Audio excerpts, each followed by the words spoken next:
మీకు తెలుసా ear phones తయారీలో ఎంత చిన్న చిన్న స్టెప్స్ ఉంటాయో? చెప్తే నువ్వు ఆశ్చర్యపోతావు. మొదట చిన్న స్పీకర్స్లో పనిచేసే డ్రైవర్స్ తయారు చేయడం మొదలవుతుంది. వాటిలో magnet, copper wire coil, diaphragm ఉంటాయి. ఎలక్ట్రిసిటీ డ్రైవర్స్లోకి వెళ్ళినప్పుడు మ్యాగ్నెట్, కాయిల్ ఒకదానిపై మరొకటి పనిచేసి డయాఫ్రమ్ కనిపిస్తే మనకు వినిపించే సౌండ్ తయారవుతుంది. అసలు మ్యాజిక్ ఈ స్టేజ్లోనే.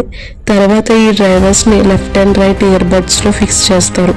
ఇయర్బడ్స్ బాడీ అంటే మనం చెవిలో పెట్టుకునే ప్లాస్టిక్ కవర్ మౌల్డ్ చేసి దానికి sound holes, mesh filters set చేస్తారు, డస్ట్ లోపలికి వెళ్లకుండా. వైర్స్ తయారీలో చాలా పలుచని కాపర్ స్టాండర్డ్స్ని తీసుకొని వాటిని రబ్బర్ లేదా టీపీఎల్ ఇన్సులేషన్ కోట్ చేస్తారు. అప్పుడు ఫ్లెక్సిబుల్ ఇయర్ ఫోన్స్ కేబుల్ తయారవుతాయి. ఆ వైర్స్ను రెండింటి ఇయర్బడ్స్కి సోల్డరింగ్ చేసి మైక్ వాల్యూమ్ బటన్స్ ఫిక్స్ చేసి చివరిగా 3.5 mm జాక్ లేదా టైప్ సి కనెక్టర్ అటాచ్ చేస్తారు. అన్నీ రెడీ అయ్యాక క్వాలిటీ టెస్ట్ చేస్తారు. బాస్ ట్రబుల్స్ క్లారిటీ చెక్ చేసి పాస్ అయితే ప్యాక్ చేసి షాప్కి పంపిస్తారు.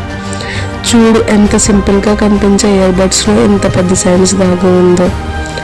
కంటెంట్ నచ్చితే like and subscribe. For more videos, subscribe our channel.